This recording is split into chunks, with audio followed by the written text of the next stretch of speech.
வணக்கம். மொட்டை தலைக்கும் முழங்காலுக்கும் முடிச்சு போடுற கதை ஒன்று நடந்தது பார்த்தீங்களா? விசிகா விசிகா கட்சியில் விசிகா தலைவர் மரியாதைக்குரிய திருமாவளவன் அவர்கள் மாநாடு நடத்துகிறார். அவர் நடத்துறதுக்கு ஒரு இடம் தஞ்சாவூரில்.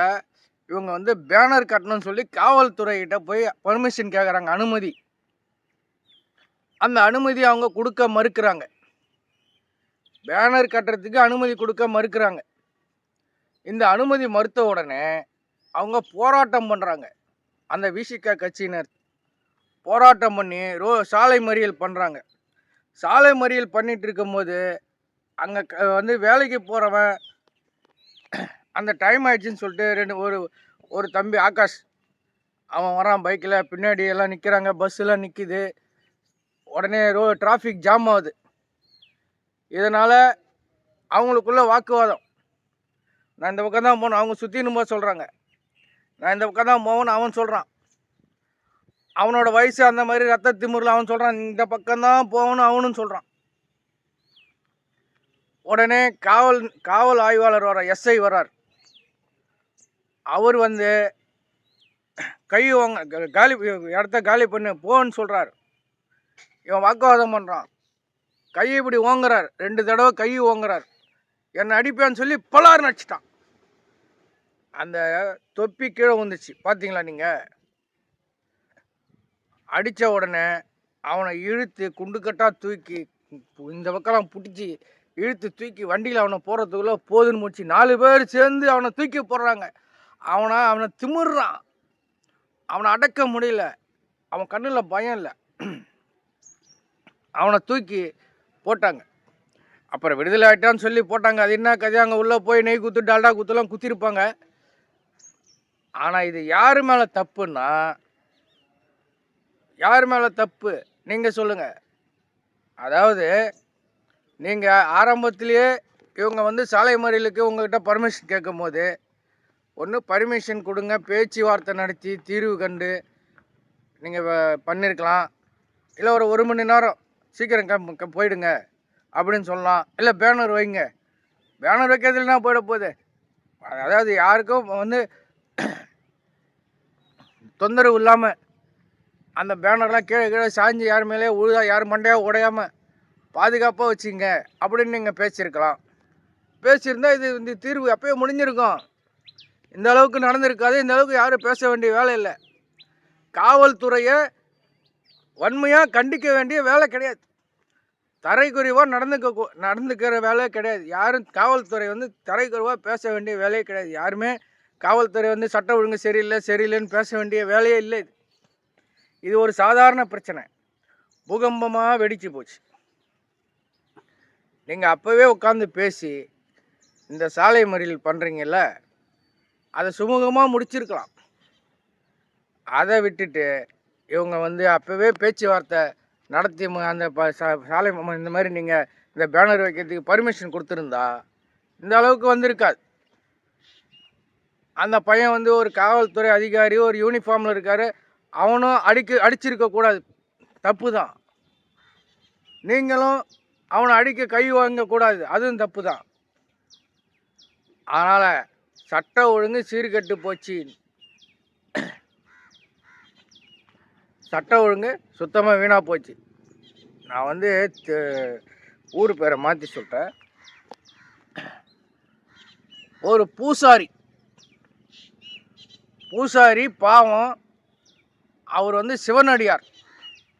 ஆரம்பத்தில் சிவனடியாரா, கோயிலெலாம் ஒரு 2-3 கோயில் பூஜை பண்ணுறவர். அவரை போய் அவருக்கும் ஒரு பக்கத்து வீட்டில் யாருக்கோ 2-3 அவங்க அந்த பக்கத்து வீட்டுக்கு உறவுக்காரங்களையும் யாருக்கோ தகராறு. அந்த தகராறில் அவங்களும் காவல் நிலையத்தை அன்றைக்கி கம்ப்ளைண்ட் பண்ணியிருக்கிறாங்க, புகார் கொடுத்துருக்குறாங்க. இவங்களும் புகார் கொடுத்துருக்குறாங்க. 2 தரப்பு புகார் கொடுத்தோடனே விசாரிக்கிறதுக்கோசரம் போலீஸ்காரங்க அவங்க வீட்டுக்கு வந்திருக்கிறாங்க. அந்த அம்மாவை எழுப்பியிருக்கிறாங்க. நீங்கள் போங்க, நாங்கள் வந்துடுறோன்னு சொல்லியிருக்கிறாங்க.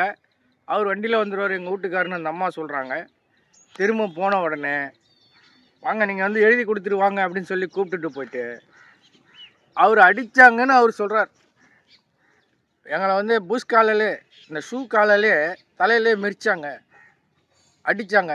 அதனால் இந்த இந்த மூளை இருக்குது பார்த்தீங்களா, அந்த இடத்துல ரத்த கசிவு ஏற்பட்டு இந்த தலையில் மண்டை ஓடு எல்லாத்தையும் அப்படியே தேங்கி நின்று அதன் மூலிமா அவருக்கு பிரச்சனையாகி வாமிட்டு, மயக்கமும், தலை சுற்றல் வந்து கீழே விழுந்து அந்த நிலைமை வந்து அவர் ஹாஸ்பிட்டலில் அட்மிட் பண்ணுறாங்க. அவர் ஹாஸ்பிட்டலில் போனோடனே அவர் பேட்டி கூட கொடுத்துருக்காரு பார்த்தீங்களா.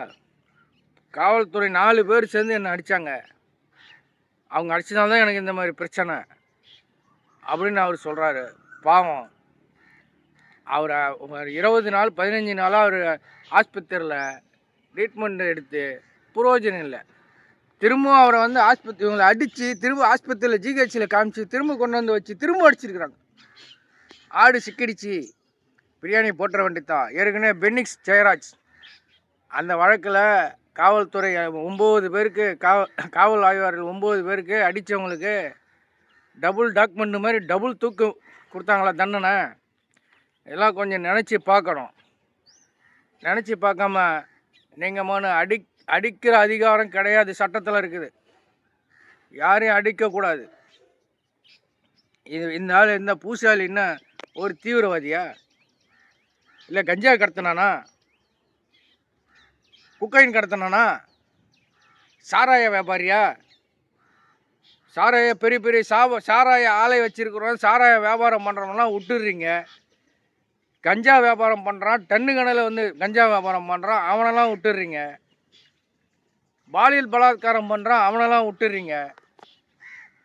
இந்த பூசாலியை போய் ஒப்புக்கு சப்பானி அந்த ஆளை இட்டுன்னு வந்து அடித்து கொன்னுட்டிங்களே, அந்த குடும்பம் நடுத்தருக்கு வந்துச்சு. இதுக்கு என்ன பதில் சொல்ல போகிறீங்க? ஏற்கனவே ஹேண்டிகேப்டாக இருந்தான் ஒருத்தன், பாவம் கை நொண்டி. நான் வந்து கோவத்தில் நொண்டின்னு சொல்கிறேன், மாற்றுத்திறனாளி. அவனை இட்டுன்னு போய் இந்த ஆன்ஸ் பாக்கெட் வச்சுருந்தானே அவனை கூட்டின்னு போய் அடித்தே கொன்னுட்டிங்க. இந்த 100 நாளில் மாண்புமிகு முதலமைச்சர் ஜோசப் விஜய் அவர்களே, நீங்கள் 100 நாள் சாதனை பண்ணியிருக்கிறீங்க. 6 பேரை லாக்கப்பில் அடித்து கொன்று இருக்கிறாங்க காவல்துறை. சட்ட ஒழுங்கு கெட்டு போச்சு. நீங்கள் இதை வந்து கவனத்தில் கொண்டு யாரையும் அடிக்கக்கூடாது.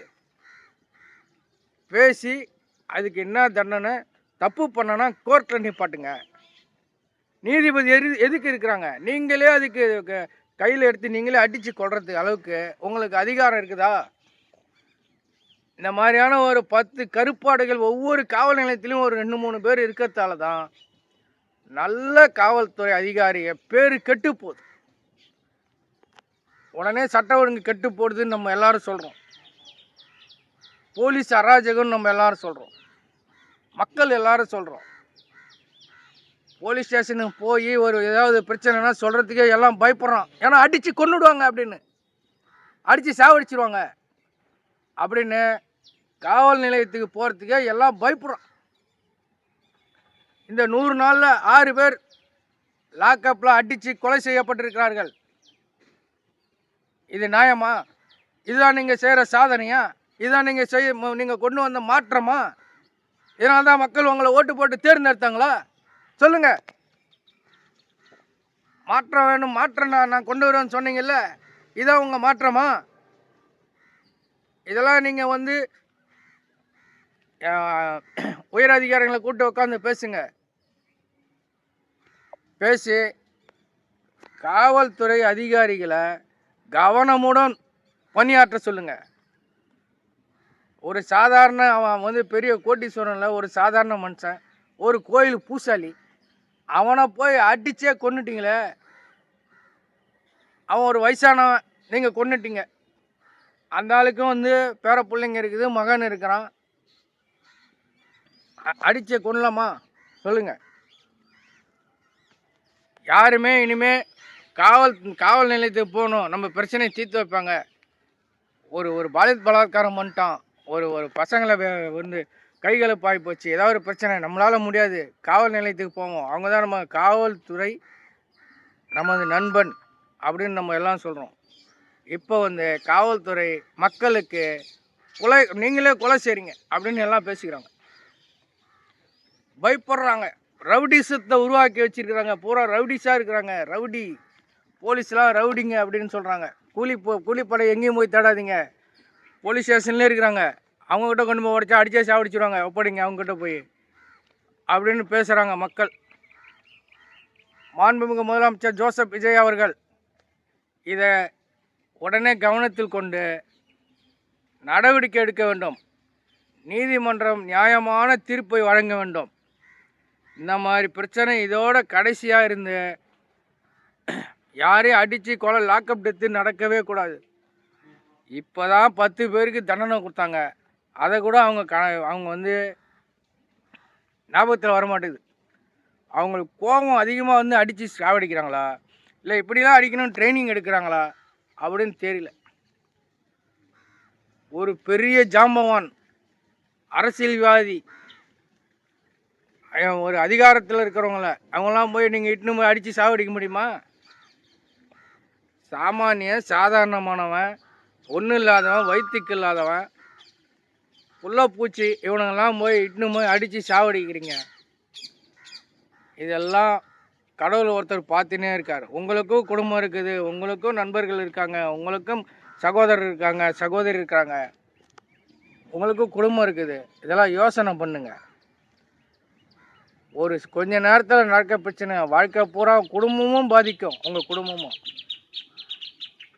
இதை கனவில் கொண்டு சிறப்புடன் செயல்படுங்கள். காவல்துறை சிறப்பாக செயல்படுதுன்னு பேசுகிற நான் பேசுவேன் எப்பயுமே. எதுவாக இருந்தாலும் உடனே கண்டுபிடிச்சி தீக்க உள்ளே போட்டுருவாங்க, தண்டனை வாங்கி கொடுப்பாங்க, கோர்ட்டில் நிப்பாட்டி சார்ஜ் போட்டு தண்டனை வாங்கி கொடுத்துருவாங்க அப்படின்னு பேசுவேன் நான். இந்த மாதிரி சில பேர் இருக்கிறதால தான் நல்ல போலீஸ்காரங்க பேர் கெட்டு போகுது. எல்லாரையும் பேசுகிற மாதிரி வருது இல்லைங்களா? ஒரு பானை சோத்துக்கு ஒரு சோறு பதம்னு சொல்லுவாங்களே, அந்த மாதிரி ஒருத்தங்க 2 பேர் செய்கிற தப்பால் ஒட்டுமொத்த காவல்துறைக்கும் கெட்ட பேர் வருது. இனிமேல் நீங்கள் கவனமாக செயல்பட வேண்டிய காலகட்டாயத்தில் இருக்கிறீங்க. நீதித்துறை இதை எவ்வளோ சொல்கிறாங்க, உங்களுக்கு தண்டனையும் கொடுக்குறாங்க. இதை கொஞ்சம் கூட நீங்கள் வந்து நினைவில் கொள்ள மாட்டீங்க. ஜோசப் விஜய் அவர்கள் இதை உடனே நினைவில் கொண்டு இதை உடனே கவனத்தில் எடுத்து இதுக்கு தகுந்த நடவடிக்கை எடுக்குமாறு பணியுடன் கேட்டுக்கொள்கிறோம். நன்றி, வணக்கம்.